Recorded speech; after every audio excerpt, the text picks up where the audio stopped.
A'udzu billahi minasyaitonir rajim. Bismillahirrahmanirrahim. Wa anzalna ilaikal kitaba bil haqqi musaddiqan lima baina yadayhi minal kitabi wa muhaiminan 'alaihi. Fahkum bainahum bima anzalallahu wa la tattabi' ahwa'ahum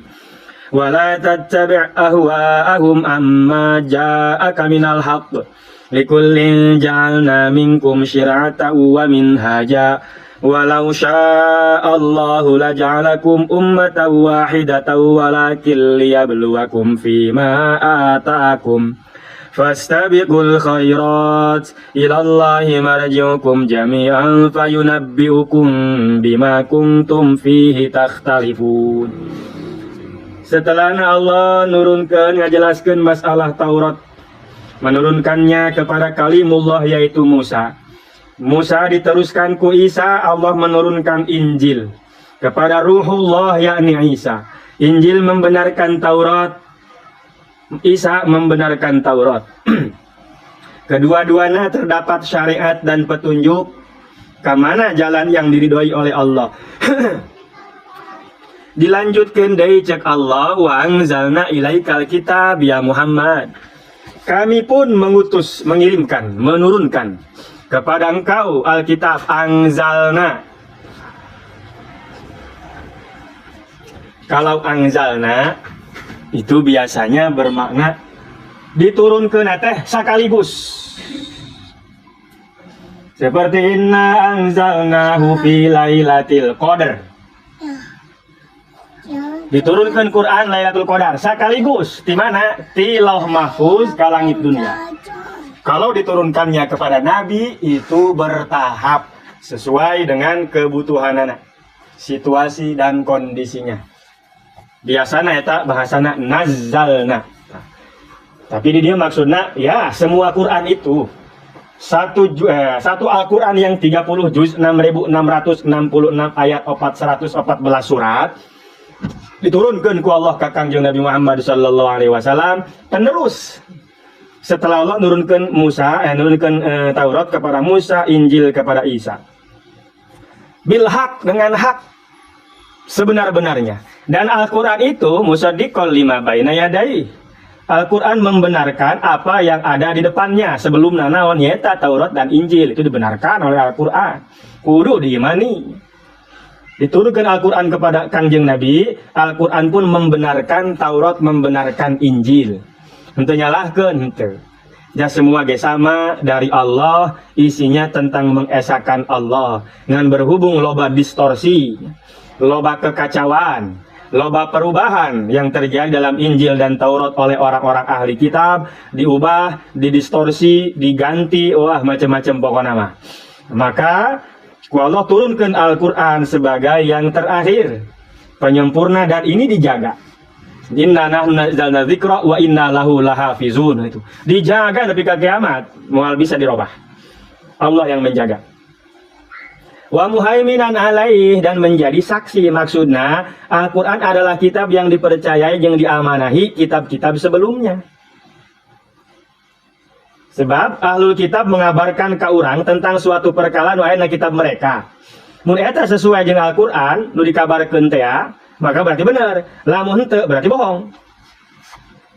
Ya muhaiminan ya, Qur'an itu jadi saksi bagi kitab-kitab sebelumnya. Berarti kalau sekarang ada ahli kitab Nasrani maupun Yahudi yang mengatakan dalam Taurat disebutkan kieu, dalam Injil disebutkan begini. Nah, di Qur'an seangan kitu tah henteu. Kalau dalam Al-Quran tidak seperti itu, berarti bohong. Berarti itu sudah ada perubahan Injilnya. Jadi apa-apa isi Injil, isi Taurat yang masih ada sekarang, itu tidak bertentangan dengan Al-Quran, berarti itu yang benar. Itu ayat yang tidak didistorsi. Tapi kalau ada ayat dalam Taurat ataupun Injil yang bertentangan dengan Al-Quran, berarti itu jelas-jelas ayat yang sudah dirubah. Yang tadinya tidak seperti itu. Sebab Quran jadi saksi. Jadi Imam Ibnu Abbas gitu tak? Fungsinya Quran jadi saksi kepada kitab-kitab yang lain, kutub ya, di mana kutub artinya kitab yang sebelumnya. Berarti ketika ada dalam Injil atau Taurat ayat yang bertentangan dengan Al-Quran, maka sudah dipastikan ayat itu salah. Ayat anu geus menang ngarobah. Itu sudah hasil distorsi orang-orang ahli kitab. Kalau yang sama tidak bertentangan, berarti eta anu bener. Eta ayat bener kan ya, berarti ayat itu eta mah. Maka cek Allah, fahkum bainahum bima anzalallahu ilaik. Berilah hukum Muhammad kepada mereka, ahli-ahli kitab, ketika mereka melaporkan ke diharap ayat, laporan ke diharap. Ketika mereka melaporkan sesuatu kepada engkau, berilah hukum dengan apa yang sudah Allah turunkan kepadamu. Nah, Al-Quran. Jadi syariat, ya bukti, syariat Nabi Muhammad itu menyalin, menasah karena syariat nabi-nabi terdahulu. Andai pun ada orang Nasrani, orang Yahudi datang ke Kangjeng Nabi melaporkan sesuatu tentang kejadian suatu perkara, maka Allah hukumilah dengan apa yang sudah Allah turunkan kepadamu, berarti Al-Quran. Pakai syariat nu aya di Al-Quran. Itu dengan secara tidak langsung berarti menyalin, menasah, merevisi syariat-syariat yang ada dalam Injil dan dalam Taurat. Jadi orang-orang Nasrani, orang-orang Yahudi ahli kitab, semuanya ternyata harus nurut karena hukum-hukum syariat anu aya di Al-Quran. Jadi Nabi diperintahkan ke Allah, kalau ada yang laporan ahli kitab kepadamu Muhammad, hukumi mereka dengan apa yang telah Allah turunkan kepadamu sesuai dengan Al-Quran. Syariat Al-Quran, jangan mengikuti syariat mereka. Berarti eta syariat Nabi Muhammad menasah syariat nabi-nabi terdahulu. Perihal syariat, perihal ibadah, tauhid makan tidak ada yang diganti, wong sama kok. Injil, Taurat, Al-Quran itu perihal tauhid, keimanan sama. Yang beda itu syariat. Hukum-hukum, maka syariat pakai syariat Al-Quran. Gitu saja neta orang menyangkut orang Yahudi atau Nasrani. Nabi diperintahkan pakai Al-Quran. Lain menurut apa yang ada dalam Alkitab, Injil atau Taurat. Gitu. Berlakukanlah hukum menurut apa yang terdapat dalam Al-Quran. Wala tatabi ahwahum. Jangan kamu mengikuti hawa nafsu mereka. Sebab di ayat ya Nabi tadi diajak untuk menghukumi, tapi sesuai dengan kemauan orang-orang Yahudi saat itu. Ulah mengikuti hawa nafsu mereka, pandangan dan pendapat mereka, anukum mereka dicokot ya. Jangan kamu mengikuti hawa nafsu mereka, yakni seperti pandangan-pandangan, pendapat-pendapat mereka. Sehingga lalu engkena ninggalkan perintah Allah, ninggalkan hukum Allah. Kan Yahudi seperti kamarinya, meskipun bukan mengambil pendapat mereka langsung, seperti itu kan. Kan kamarinya Yahudi kan disebutkan mereka membuat hukum baru. Jangan mengikuti hawa nafsu mereka, nggak semua orang hukum anyar baik, bisa anu ngajak kos gitu. Ulah diturut, jangan berbelok, jangan mengkol amma ja'aka minal haq, dari apa yang sudah datang kepada kamu dari yang hak. Ulah nuturkeun kos orang-orang Yahudi anu nyaeta ngarobah hukum rajam, hukum kisos, terus hukum naon potong tangan dan lain-lain tah. Eta kan di robah kumaranehanana sesuai dengan keinginan dan kepentingan mereka. Jangan.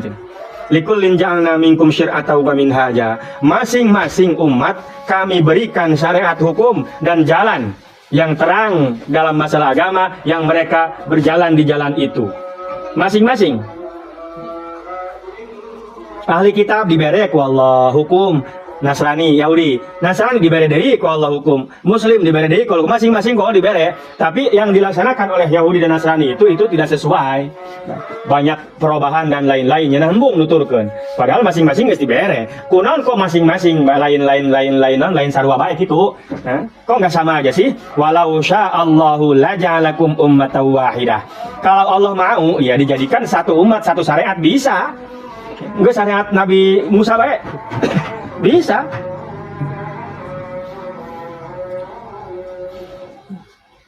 Aya Allah daekeun mah ngan Allah hayangna kitu atuh kumaha ya Allah hayangna kitu.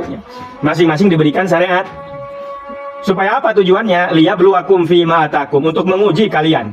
Menguji kalian dari apa-apa yang telah datang kepada kalian syariat itu berbeda-beda teh ayo macam orang Yahudi ongkoh nyana tita ilu Taurat. Begitu datang Injil nyana tita ilu ka Injil. Yahudi zaman Kangjeng Nabi ya, tita ilu deui ka Al-Qur'an. Kok ganti-ganti sih? Ya itu untuk menguji. Liyabluwakum fima atakum. Untuk menguji diri kalian seberapa loyalitas kalian terhadap Allah Subhanahu wa taala dengan menjalankan hukum-hukumna. Engke kanyahoan mana yang taat, mana yang tidak nurut, mana yang maksiat. Makanya dibeda-bedakan ku Allah hukumna. Kan bagi orang Yahudi ya, orang Yahudi zaman Nabi Muhammad kan nanya kelan Taurat, ya tentang Injil nanya ka Injil, ku datang Kangjeng Nabi mau Al-Qur'an, cik Allah hukuman bae pakai Al-Qur'an, ganti di bae kan syariat. Nah, itu kenapa kok harus begitu? Ya sengaja Allah biar tahu, biar kalian tahu siapa nanti kelihatan yang mana yang taat dan mana yang maksiat. Fastabiqul khairat, maka berlomba-lombalah kalian dalam kebaikan. Berlomba-lomba bersegera maksudna mah segeralah dalam kebaikan ulah tata langke dina kahadean teh. Ilallahi marji'ukum jami'a, kembali kepada Allah kalian semua, hanya kembali kepada Allah. Jadi dalam bentuk targhib ya teh. Ngaresep fastabiqul khairat gitu. Berlomba-lomba dalam kebaikan, seolah-olah maksudnya mah ya analogi maksudnya mah buru-buru gitu. Karena melomba kan pak buru-buru, ngaran lomba mah ya lomba pak telat-telat menyaya. Pak buru-buru lomba, maksudnya buru-buru lah dalam mengerjakan kebaikan. Hanya kepada Allah kalian semenanti akan dikembalikan. Tempat kembalinya hanya ke Allah. Dengan ayana ba'as diundangkeun ti kubur, fayunabbiukum bima kuntum fi takhtalifun. Nanti Allah beritakan kepada kalian apa saja yang terjadi kepada kalian dalam masalah perbedaan-perbedaan dina agama. Kayak masing-masing kok dibales sesuai dengan amal. Nah, tayo bukti Al-Quran itu menyalin semua syariat yang dibawa oleh nabi-nabi terdahulu. Jeung sebagai bukti bahwa apa yang ada dalam Alkitab, Injil, Taurat, kalau tidak bertentangan dengan Al-Quran, berarti itu ayat yang masih benar. Tapi yang sudah bertentangan dengan Al-Quran, berarti eta ayat anu salah, anu enggeus meunang ngarobah orang-orang oknum-oknum ahli kitab. Jeung Allah diperintahkan Nabi supaya menghukumi dengan Al-Quran, meskipun jelema Yahudi apabila lapor kepada Kangjeng Nabi, maka kudu make Al-Quran, ulah nuturkeun hawa nafsuna. Sebab kayak diharap ayat orang Yahudi, ya, nanti sebab turun ayat berikutnya ayat 49, anu nyaeta non ngaranna teh hayang hukum anyar gitulah. Tidak mau dihukumi. Jadi neangan hukumnya lain neangan hukum bebeneran, nyari yang paling ringan. Kata kebiasaan jore orang Yahudi. Wa anihkum bainahum wallahu a'lam.